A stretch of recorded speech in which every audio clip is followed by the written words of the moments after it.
இஸ்ரேலும் அமெரிக்காவும் நடத்தும் தாக்குதலை அடுத்து ஈரான் ஹொர்மூஸ் நீரிணையை முழுமையாக மூடியுள்ளது. இது கிட்டத்தட்ட உலகின் எண்ணெய் எரிவாயு விநியோகச் சங்கிலியை துண்டிப்பது போலத்தான். ஈரானின் இந்த செயலால் சர்வதேச எண்ணெய் விலை இப்போதே 10% அதிகரித்துவிட்டது. எண்ணெய் உற்பத்தி விநியோகம் பாதிக்கும் என்பதால் எண்ணெய் உற்பத்தி நாடுகளான ஒபெக் கூட்டமைப்பு நாள் ஒன்றுக்கு 2,06,000 பேரல்களாக கச்சா எண்ணெய் உற்பத்தியை உயர்த்த ஒப்புக்கொண்டிருக்கின்றன. மத்திய கிழக்கு நாடுகளில் பரவலாக நடக்கும் தாக்குதல்களால் உலகளாவிய அளவில் எண்ணெய் விநியோகம் பாதித்து இதன் விளைவாக கச்சா எண்ணெய் விலை அதிகரிக்கும் என்று எதிர்பார்க்கப்படுகிறது. இந்த நேரத்தில் அமெரிக்கா மற்றும் பிரிட்டன் நாடுகளுக்கு சொந்தமான 3 டேங்கர் கப்பல்களை தாக்கியதாக ஈரானின் இஸ்லாமிக் ரெவல்யூஷனரி கார்ட்ஸ் தெரிவித்திருக்கிறது. வளைகுடா பகுதிகளில் குறைந்தபட்சம் 150 டேங்கர் கப்பல்கள் கடலில் நங்கூரமிட்டு காத்திருக்கின்றன. அதே நேரம் ஈரான் மற்றும் சீன கப்பல்கள் இந்த நீரிணை வழியாக கடக்க அனுமதிக்கப்பட்டிருக்கின்றன. உலகத்தின் மிக முக்கியமான கடல் வழி போக்குவரத்து தடம் இந்த ஹார்மோஸ் நீரிணை. இந்த நீரிணை வழியாக எந்த கப்பலும் அனுமதிக்கப்படாது என்று ஈரானின் இஸ்லாமிக் ரெவல்யூஷனரி கார்ட்ஸ் அறிவித்திருக்கிறது. முன்னெச்சரிக்கையாக பல கப்பல் நிறுவனங்கள் இந்த நீரிணை வழியாக கப்பலை இயக்காமல் நிறுத்தி வைத்திருக்கின்றன.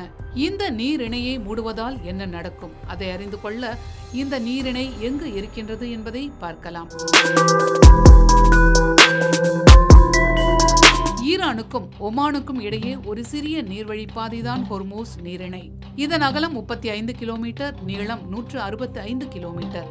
இந்த நீரிணை பாரசீக வளைகுடாவையும் ஒமான் வளைகுடாவையும் இணைக்கிறது. உலகத்தின் 20% கச்சா எண்ணெய் போக்குவரத்து இந்த வழியாகத்தான் நடக்கிறது. 30% எரிவாயுவும் இந்த வழியாகத்தான் கொண்டு செல்லப்படுகின்றன. இந்த நீரிணையை மூடினால் கச்சா எண்ணெய் கப்பல்கள், எரிவாயு கப்பல்கள் பல 1000 கிலோமீட்டர் தூரம் சுற்றி செல்ல வேண்டியிருக்கும். அதனால் கச்சா எண்ணெய் விலை $100 வரை அதிகரிக்கும் என்று சொல்லப்படுகிறது. ஒவ்வொரு நாளும் 20 மில்லியன் பேரல்கள், அதாவது 2 கோடி பேரல்கள் அளவுக்கான கச்சா எண்ணெய் இந்த நீரிணை வழியாக கொண்டு செல்லப்படுகின்றன. உலகளாவிய அளவில் இதன் மதிப்பு ஒரு ஆண்டுக்கு $500 பில்லியன் என்று அமெரிக்க எரிசக்தி தகவல் நிர்வாகத்தின் தரவு தெரிவிக்கிறது. இது 2024ஆம் ஆண்டுக்கான தரவு. இப்போது ஒப்பிட்டால் இன்னும் அதிகமாகத்தான் ஆகும். Iran, Iraq, Kuwait, Qatar, Saudi Arabia மற்றும் ஐக்கிய அரபு அமீரகம் ஆகியவற்றிலிருந்து கச்சா எண்ணெய் இந்த வழியாகத்தான் கொண்டு செல்லப்படுகிறது. அதேபோல திரவ இயற்கை வாயு ஏற்றுமதி இறக்குமதி வர்த்தகத்திலும் இந்த நீரிணை முக்கிய பங்கு வகிக்கிறது. குவைத் மற்றும் ஐக்கிய அரபு அமீரகம் வளைகுடாவுக்கு வெளியே அமெரிக்கா, மேற்கு ஆப்பிரிக்க நாடுகளிலிருந்து இந்த நீரிணை வழியாகத்தான் வர்த்தகம் செய்கின்றன. 2024ஆம் ஆண்டை வைத்து பார்த்தோம் என்றால் 84% கச்சா எண்ணெய் உள்ளிட்ட கப்பல் போக்குவரத்து இந்த நீரிணை வழியாகத்தான் ஆசிய நாட்டு சந்தைகளுக்கு செல்கிறது.